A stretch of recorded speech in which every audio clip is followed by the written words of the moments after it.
talked a little bit about this, but we've known each other for actually a long time. 15 years, probably, honestly. Is it that long?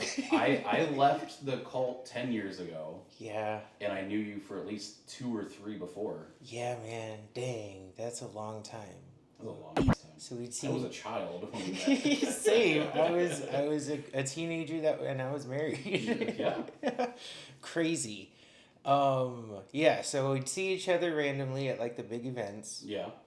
I did come down one time to hang out with your brother-in-law and you guys. Yeah, we hung out and we what did we do? We went to my buddy's house in like the middle of nowhere, right? Yeah, we played like freeze tag or something.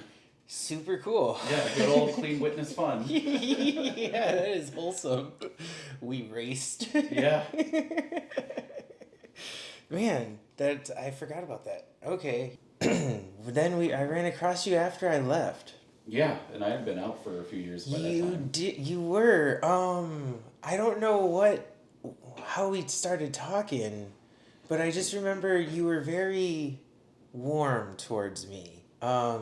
You knew that I had like literally just left because it had like just happened. Yeah, I remember some of the conversation that sparked it was you were saying how you were like fed up with it, and I'm like, hell yeah, dude. Yeah. I left too, and I was just like, let's go get some food and talk. Yeah. And like I remember we had like a long 2-3 hour talk at that restaurant. And I was just like, yeah, man, like I don't know, because it's very much a cult, as you've said in your past video. And once you kind of get that wall over your eyes or take down that wall, it's like the world's like an oyster. Yeah. But it's like you don't know what to do. When I faded away, I went inactive and just left.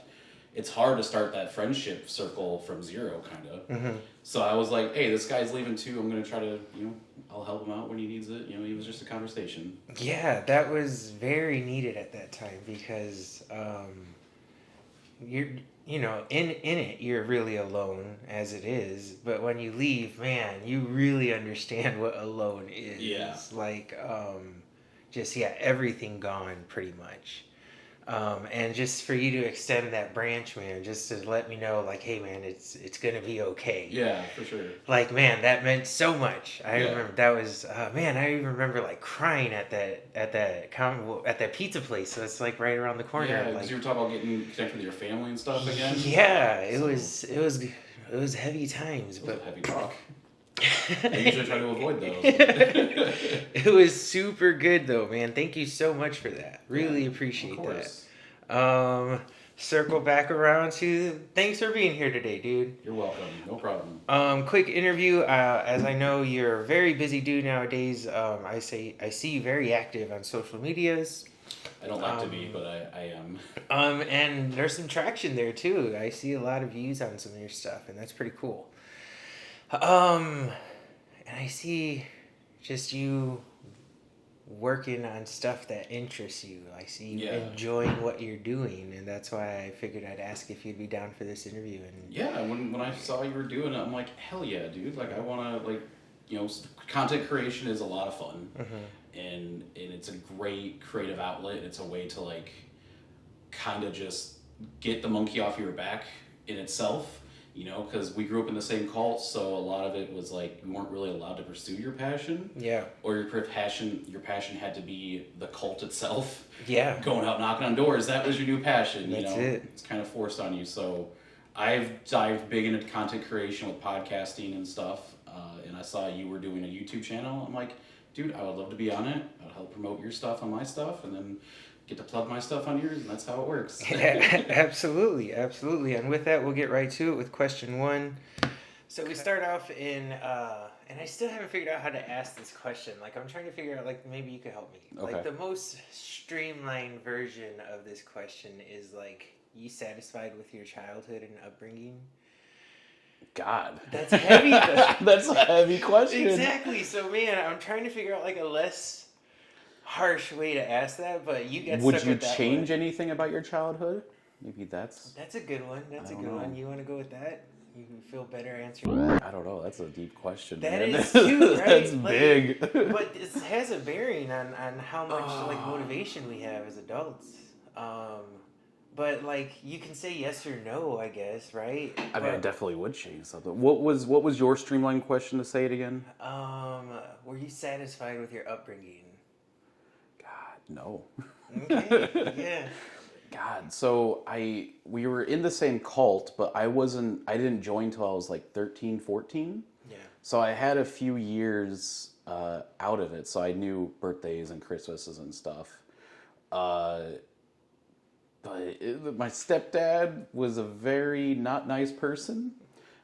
Definitely would change that whole scene. That was out of my control though, but I don't know. I how a lot of his violence and yelling kind of made me very introverted, and I kind of like hid away in my room a lot of the times to avoid it. So I don't know. I don't think I would be able to change that, but I think that's probably like the best coping mechanism I had at the time. Was yeah, just closing off.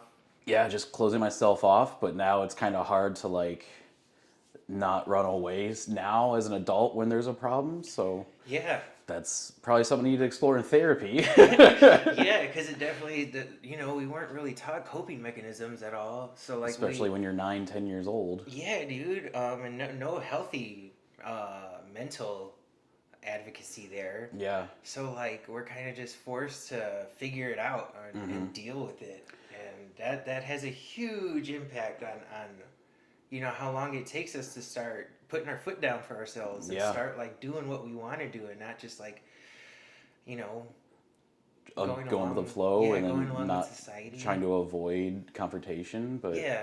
then when I became a witness at 13, 14, or when I started studying, because my grandma was a witness, that was like an escape to get out of that situation. Because it was like, oh, hey, you can come live with me, your grandma.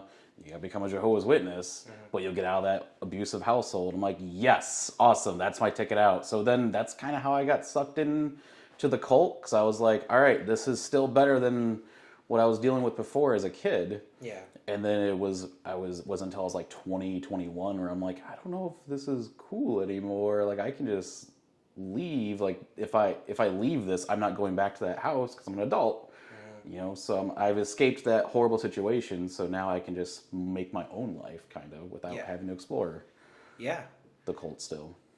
Yeah, at that point, what was like your definition of passion? What would you have thought like was your passion then? As when I first left, Yeah, when you first left.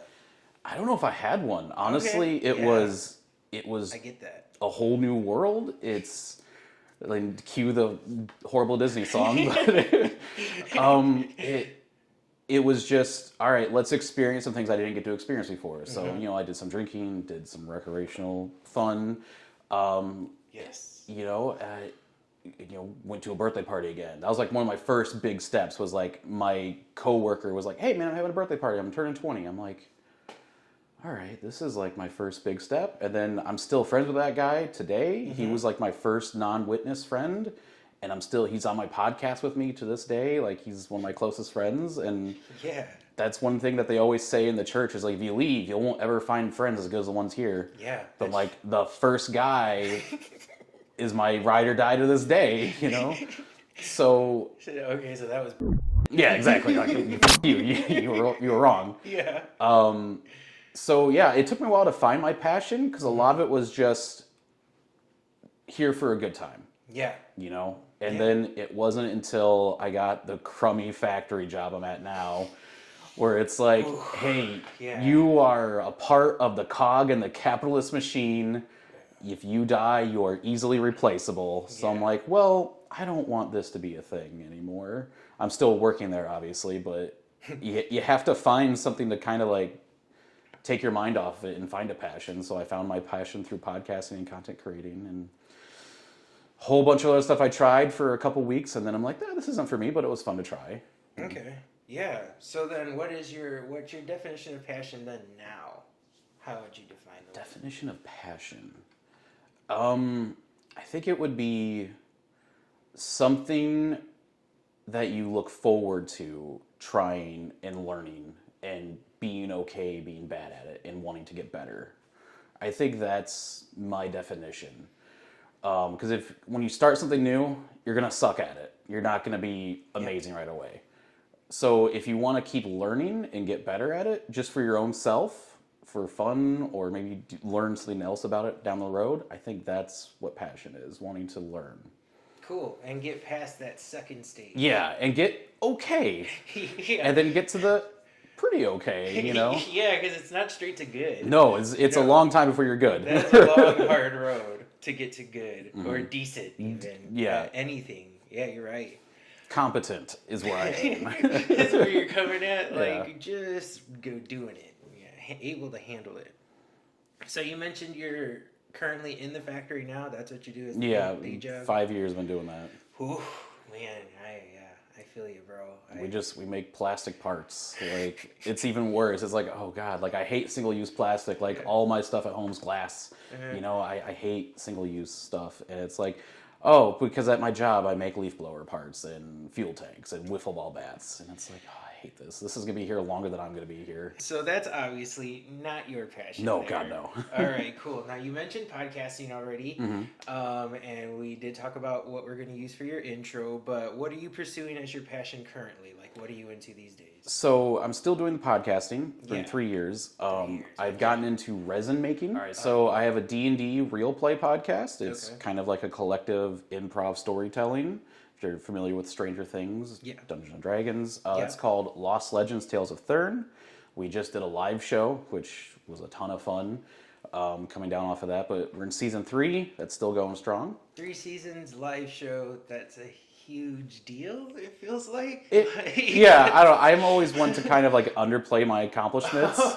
Okay, because I don't podcast, but even just hearing that sounds pretty intense, dude. Congrats on that. Thank you. That's awesome. Yeah, it was definitely a lot to put that together. Especially, it was kind of on my shoulders to do it all. Like, I sold all the tickets. I got the tickets. I got the artwork for the merch. Huge project. Oh my god, it was massive, but it was a ton of fun. That sounds so cool, man. That's awesome. And then I have a Godzilla podcast where my buddy and I talk about just a different kaiju every episode and talk about their history and their abilities and stuff. It's called Godzilla Destroy All Podcasts. Okay. And I don't know if I plugged the other one. Lost Legends: Tales of Thurn. You said that. That's the D&D. Yeah. And then Godzilla Destroy All Podcasts. Godzilla. Okay. Cool. So those are the podcasts.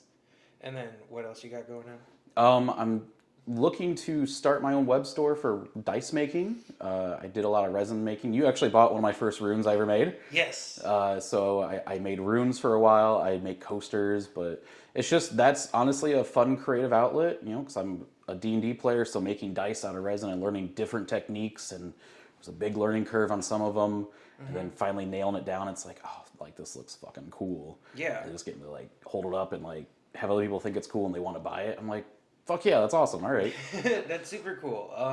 What's your books like? They full? You got people on the books? Like, I've sold a lot of commissions. Like cool. I'm looking to get my own custom dice masters made so I can make molds out of those. Yeah. And so right now commissions are closed for the time being, but next month once I get my masters done, I'm gonna pump out a bunch for a web store and commissions will be back open. That's awesome, man. Yeah, resin making is definitely, it's tough. And it's frustrating and it's expensive, but if you stick with it, it's a lot of fun.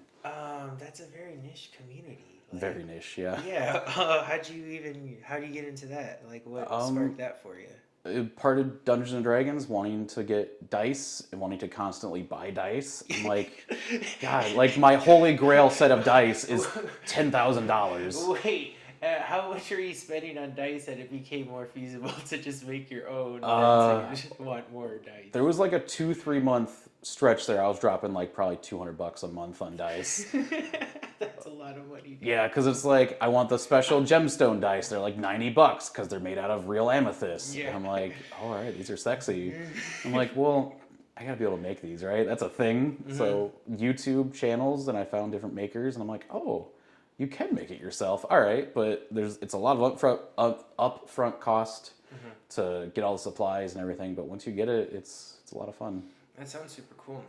That sounds like really satisfying. Like, yeah, you gotta get like tons of like good endorphins as soon as the set's done, and it like once I get to pack it up and put it in the mailer to send to someone, I'm like, all right, that felt good. Like, yeah, dude, that's super cool. Or even a set for myself, and I finish painting it, I'm like, this looks fly. All right, hell yeah, man. That's the set I'm going to use for a while. Cool, put some love into it. Yeah. Like, I know you got some good final touches on it. You got like your reels showing you painting them and everything. You just Which I suck at painting, but I've gotten better. So I'm maybe almost okay at it now. nice, baby steps. Absolutely. And I see you investing in it too. You just got like a light box to start doing better photos for your stuff. That's super cool. Yeah, so having to learn how to do photography. I've always thought, like, no offense, Ramo, I thought every person with a camera was a girl with a camera, and it's like, you just take pictures of what's there. That's not a big deal. Yeah. But I'm like, once I started taking the crappy pictures, like, this looks like...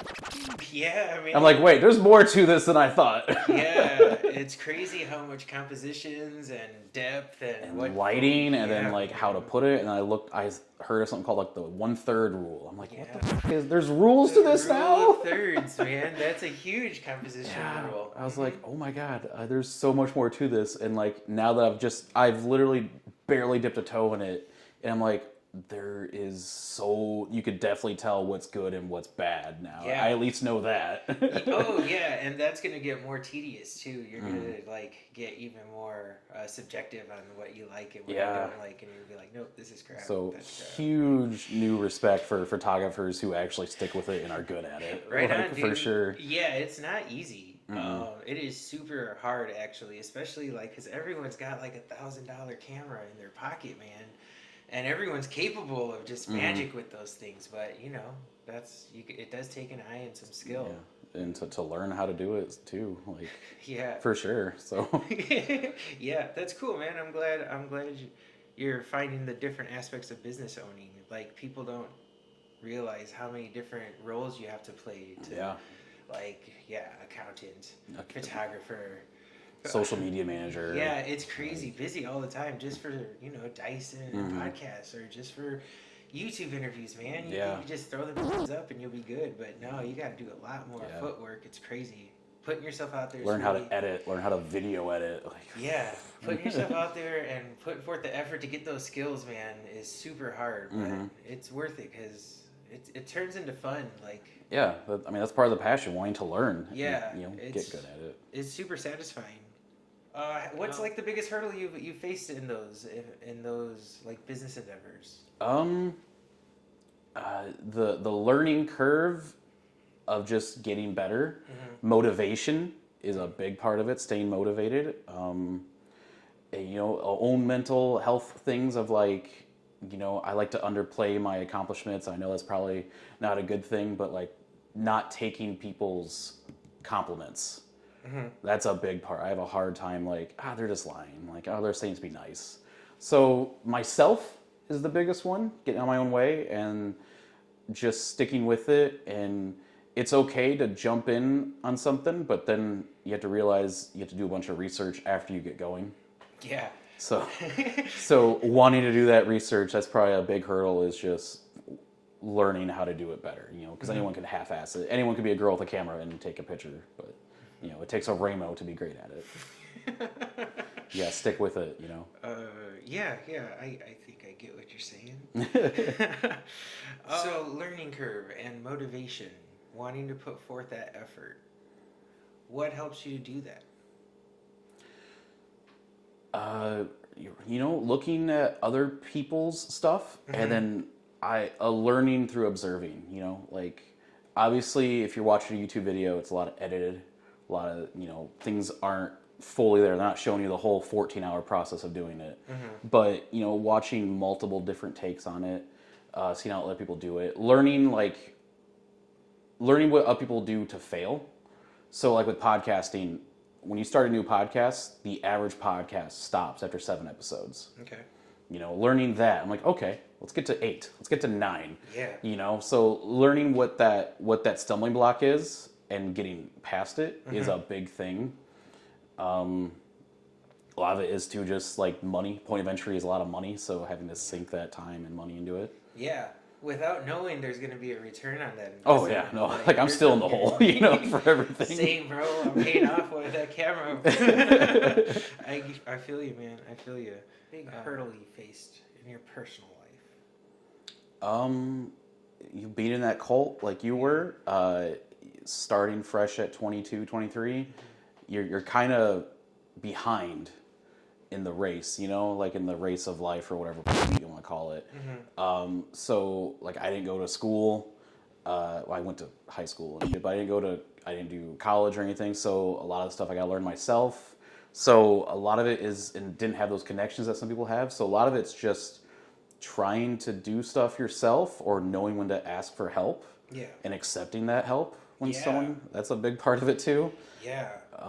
That's hard. Yeah. So you're playing catch up. It kind of feels like a lot of the times when you're fresh out of the cult. For sure. Which makes it even harder to like want to pursue personal things because you just feel like, what's the point? And it's hard to want to be like, man, I can do something for myself. Yeah, it's hard to find that self-confidence. Yeah, dude. Coming from our background. Absolutely. I feel you on that. What's a hurdle you face in business? So like, what's your goal with your passion pursuits right now? Are you trying to like just do those full time, or are these just hobbies? Pie in the sky dream. I want to open a game store where people can spend $5-10, come in, play whatever you want. It'll be board games, D&D. Have a resin shop in the back to where I can make my resin stuff and then sell it there and sell it online. Like that's the dream. That's the goal. Sell magic cards, all that. Like cool. Because when you're 18 to like 24. Maybe you have like a crowded house with roommates or whatever. You don't have that space to play. I want to do that because like when I was fresh out, like, and my friends were like 19, 20 and stuff. Like, where are we gonna go play? Let's go to Village Inn and play Magic for 2 hours, and like everyone kind of looks at you weird, Yeah. But if I could have a space where people can come in and play, I would love that. That'd be perfect. Other goals, like I did the live show. Like when I started podcasting, my goal was like, I want to do a live show. I did that. So now my next goal for next year with my resin, I want to be a vendor at a convention. Cool. And sell my shit there. Yeah. That's the next goal, Perfect. That's a very like practical step. Yeah. Like that's just obviously the evolution. I mean, I got to get the web store up, but once that's done, which I'm very close to, I'll have that by the end of summer, hopefully. Okay. Next year, convention. Perfect. It's all little steps, and it's amazing because I've been on a weight loss journey too, and it's amazing like how many little things you can change that make big changes later. Yeah. So if it's coming to like losing weight, I'm down 37 pounds. That's a lot. It is a lot, and it's also, but I did it through like weight training. That's a new passion. Like I like weight training now. I never would have thought that. Like I like lifting heavy now. Yeah. Like who would have thought? I would have never guessed that. But it's something I tried, and it's something fun and new. So little changes, whether it's for starting a podcast, resin, or weight loss, make big things later. Would you say, so our next question is, or that's more like a tip or something that you can give someone just starting out their journey, be it in the pursuit of their passion or be it content creation. Sure, yeah. Yeah, so biggest tip with like content creation, I've had a lot of friends come to me like, hey man, I want to start a podcast. And I tell them, quit thinking, get your thoughts on paper, and then do it. Like it's so simple, but it's a big hurdle. It really is. Like I made a board game, and one of my first things was like, all right, I got my idea of what to do, but like I just gotta do it. So I was like, okay, I made flashcards and drew all the things on flashcards and figured out how the game played. And then, once you get that first step, it's so easy. So if you want to do content creation, YouTube channel or podcast, buy mics. Buy your mics, and then figure out, okay, how do I get a hosting? How do I host this? How do I get it on Spotify? So figure out how to do hosting. There's YouTube channels for that, like people show you how to host stuff on the internet. There's a hosting fee. Some sites have no hosting fees, and just figure out what your idea is for content. You're like, hey, Ramo, you want to start a podcast? We're going to talk about butts. Like, okay, what kind of butts? Cigarette butts or lady butts, dude butts? Who cares? Like, it's just a matter of like finding that one first step, then doing it. Yeah. Then once you get that momentum, you do the next step and just, constantly keep going. So just do it. I don't know. Pull a Nike and just do it. That's my biggest advice. That's going to be a theme, I think. And that just goes to show that that's what it takes is action. Yeah. like it's the hardest thing is just to take those first few steps, man, because the unknown's terrifying sometimes, dude. It's And okay if it's not perfect when you start. yeah, It's not going to be. that's it. You got to realize that it's gonna be bad, and it's gonna be you though, and there's no one else like you in the world. Yeah. That's what's cool is you're the only you, and you just gotta do it. When people want to start a podcast, I say, listen, your first like 5 episodes are gonna fucking suck, and that's okay. You know, you're figuring out editing, you're figuring out sound quality. Yeah, man, like that's just the first thing you gotta learn is it's okay to suck, and you're gonna suck, but you know, yeah, willing to learn from there. You know, your first 5 episodes are gonna suck, but learn what was good and go from there. Were you satisfied with like your first 5 dice sets that you sent out?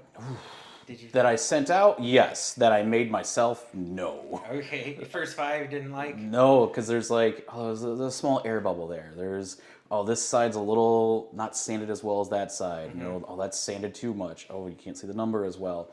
There's a lot of stuff that can go wrong with dice sets. You know. Dang, I had no idea. Oh God, yeah.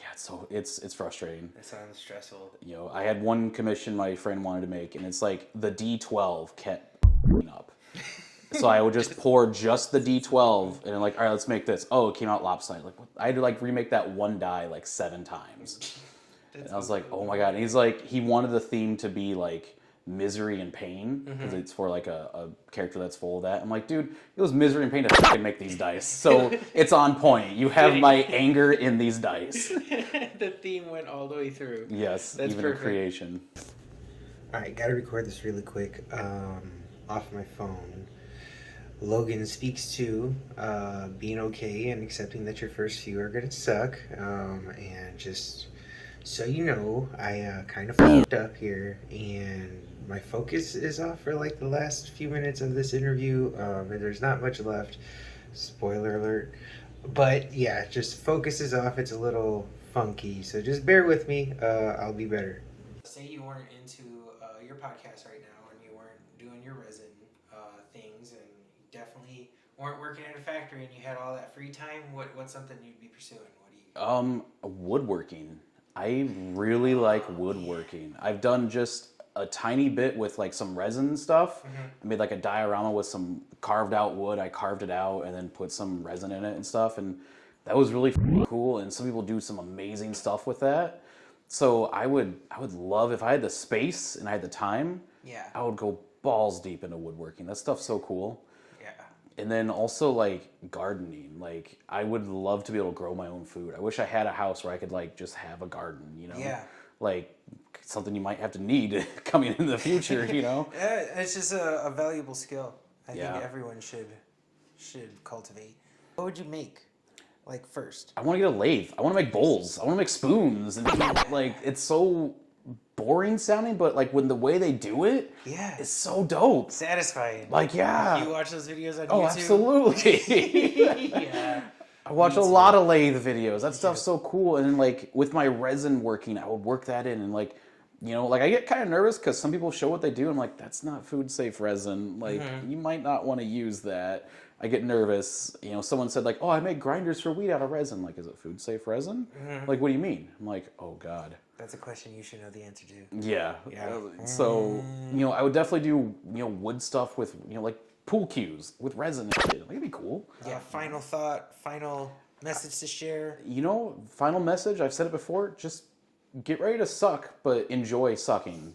You know, and just learn, like, have fun with the journey. People always look at the destination, you know, like, oh, I want to be able to make my own dice. I want to be able to, like, post a podcast that gets, like, 1,000 downloads. You know, have fun with the journey along the way, you know? Like, enjoy learning how to edit, you know? Those little tips and tricks. Like, when I edit for my D&D podcast, like, I put small little things in there that, like, I notice because I'm a fucking nerd, but no one else really does. But, like, that's so satisfying to me. It's like, oh, I put the cool sound effect here. You can barely hear it, but it's pretty cool, you know? You catch it. You know, other nerds who might edit podcasts might figure that out. And they're like, oh, that's cool, you know? Or someone's like, hey, I like the battle music you put in that fight. Yeah. I'm like, thank you. I spent 5 hours looking for that perfect battle music. Yeah, you know? yeah. And the real ones appreciate those little, the little effort that you're putting it in. Like, people get it, and the people that it resonates with, that's nice. Yeah, so stuff like that, or like, oh, I got this cool, like, paint. I painted the numbers on these dice, you know, I put two colors together I didn't think would work. And it worked. People were like, dude, that's amazing. Like, oh, thank you. So enjoy the journey. Like, just figure out what you love doing, do it, and then have fun sucking at it, honestly. Yeah, that's great. Thank you. Thanks again for being here. Yeah, thank you, sir. And go ahead one more time, plug all the things that you're doing right now. Lost Legends Tales of Thurn, available wherever you get your podcasts, except on YouTube. Sorry, there's no YouTube-ish right now. But and then Godzilla Destroy All Podcasts. Okay. Follow my TikTok, Hey Yo Logan Vo. My Instagram, Hey Yo Logan Vo. Follow my resin stuff where I make my dice and everything. Yeah. I'll be posting my store eventually. Cool. Yeah, I was just about to ask for your socials. And website is pending. Website's pending. It's going to be on Etsy at first. Okay. Then I'll get my own. But yeah, follow my Instagram and TikTok, and I'll have a link to the store there eventually. Okay.